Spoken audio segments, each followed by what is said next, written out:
또 하나 논쟁이 되는 게 이제 뭐 정 의원님도 이거 잘 뭐 법사위에서 일어난 문제니까 지금 이재명 대표가 여러 가지 이제 나라를 살리기 위해서 또 국가를 경제적으로 살리기 위해서뿐만 아니라 정상화시켜서 여러 가지 행동을 하니까 이거를 비판하려고 뭘 끄집어 왔냐면 형법 개정안을 끄집어 왔어요. 간첩법이라고 그러는데 간첩법이 아니고 형법 개정안이잖아요. 근데 법사위 법안 소위에서 이미 통과가 된 겁니다, 이거. 근데 이걸 민주당이 반대한다 이러면서 지금 계속 왜 간첩법 통과 안 시키냐. 간첩법이 아니라 형법 몇 조더라 87조가 정확히 지금 정황을 제가 모르겠는데 거기에 간첩의 범위를 북한뿐만 아니라 타국에 우리나라 위협을 가하는 사람들을 다 포함시키는 건데 그걸 안 한다고 이거 해라고 지금 이 공격을 하고 있거든요. 이건 어떻게 보세요?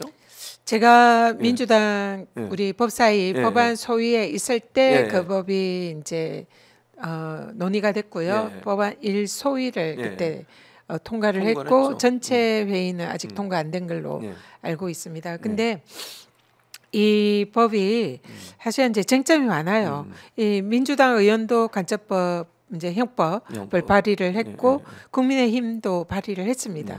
당시에는 이거는 우리 이제 변화하는 이런 이제 세계에서 과거에 공안에 그런 사로잡혀 있는 오직 북한만을 적으로 생각하는 적으로 생각하는 그런 간첩의 범위에 이제 넘어서서 이제는 이제 그런 글로벌한 사회에서 이 산업 기밀이라든지 여러 가지 이런 것이 국가 기밀로 분류가 돼서 외국에 누출되는 것도 이걸 이제 간첩죄에 준해서 막아야 되지 않겠느냐 이런 논의가 됐던 겁니다.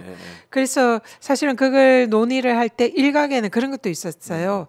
그 예를 들면 이제 윤석열 대통령이 지나치게 일본 친일본 행각을 하는 이런 것도 사실은 만약에 국가 기밀에 준하는 이런 내용이 그쪽으로 넘어간다면 그런 것도 이제 의율할 수 있는 거 아니냐 이런 얘기까지 이제 논의하는 과정에서 여러 이제 일각에서 제기가 된 바 있습니다. 그만큼 이 간첩이라는 용어가 좀 더 이제 포괄적으로 생각하고 국익 우선으로 생각했을 때에 대한민국 국익에 반하는 그런 행위를 이제 간첩으로 보자.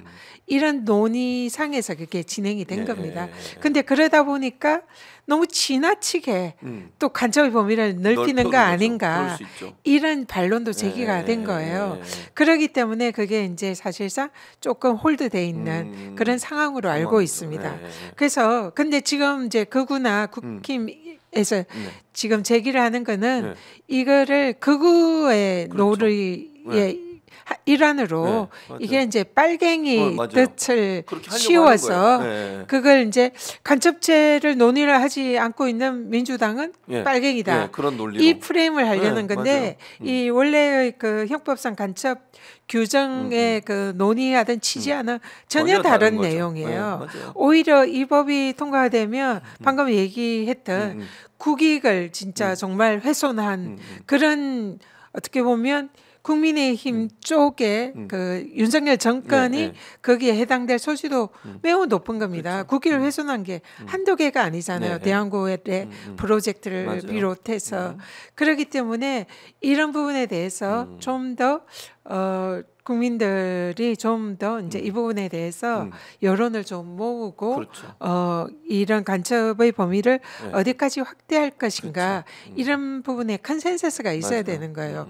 지금 그대로 했다가는 간첩될 사람 많습니다. 한두 명이 아닙니다. 그걸로 그냥 걸면 다 걸린다. 네. 그렇기 때문에 지금 극우들이 자기들의 옥죄는 그런 법으로 될 수도 있는 거예요. 국익을 훼손하고 국가기밀을 뭐 이거는 나라를 가리지 않는 거거든요. 그렇죠. 어느 국가기밀. 뭐 미국이든 일본이든 그러니까 다 해당될 수가 있는 거예요.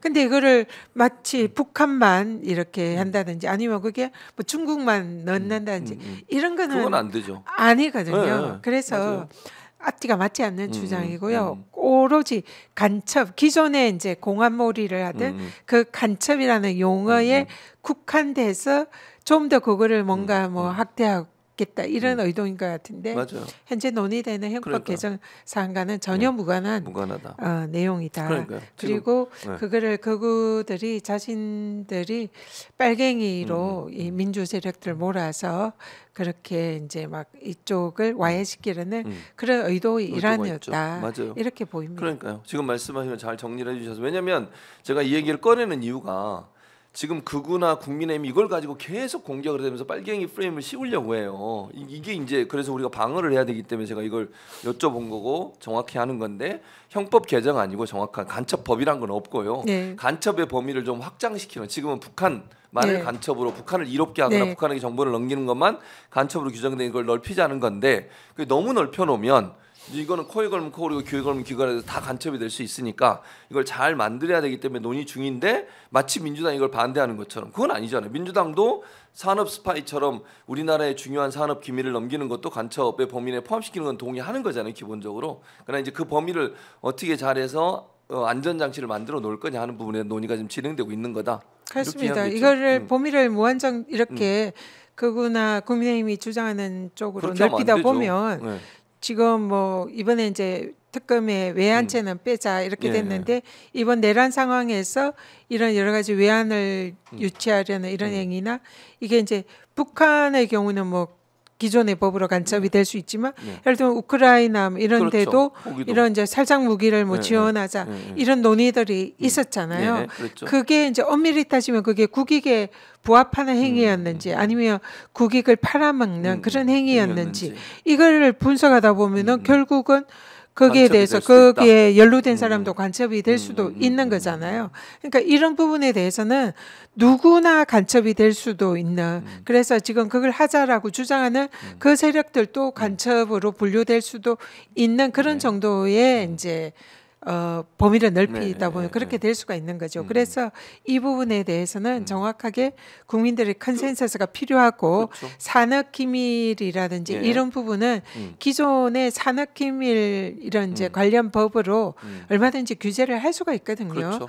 그래서 그런 쪽으로 가야 되는 거지. 그런 경제사범들도 간첩으로 분류를 하게 되면 그렇지. 이게 이제 맞아요. 나라에 혼란이 네, 더 올 생길 수 수도 있다. 있다. 그리고- 그래서 좀 더 이 부분은 논의가 필요하기 때문에 지금 이제 잠정 보류한 건데 이걸 간첩죄 이러면서 그 죄도 없어요. 그게. 이걸 법도 민주당을 빨갱이 네, 프레임으로 씌우려고 프레임으로 하는 거죠. 하려는 게 이거 진짜. 참 나중에 보면 자기 발목 잡기입니다. 그러니까요. 자중하십시오. 그래서 지금 말씀하신 것처럼 산업 스파이들은 다른 법으로도 처벌이 가능해요 지금. 근데 그걸 빌미로 해가지고 마치 간첩을 옹호하는 듯한 프레임을 만들려는 이거 정말 잘못됐다. 여러분들도 시청자분들도 잘 알고 계셔야 돼. 이게 간첩법이 아니고 형법 개정 아니고 형법의 한 조항의 간첩의 범위를 어떻게 할 거냐 그 부분이잖아요. 네. 그거에 대한 개정을 할 거냐 말 거냐를 논의하는 거니까 오해 없으시기 바라고. 여러분이 주위에 있는 사람이 또 극우나 또 보수에서 또 극우 유튜브만 보는 사람은 이것도 간첩죄 이러면서 계속 또 얘기하거든요. 그건 좀 방어 논리가 있어야 되겠다 그런 말씀을 드리는 것이고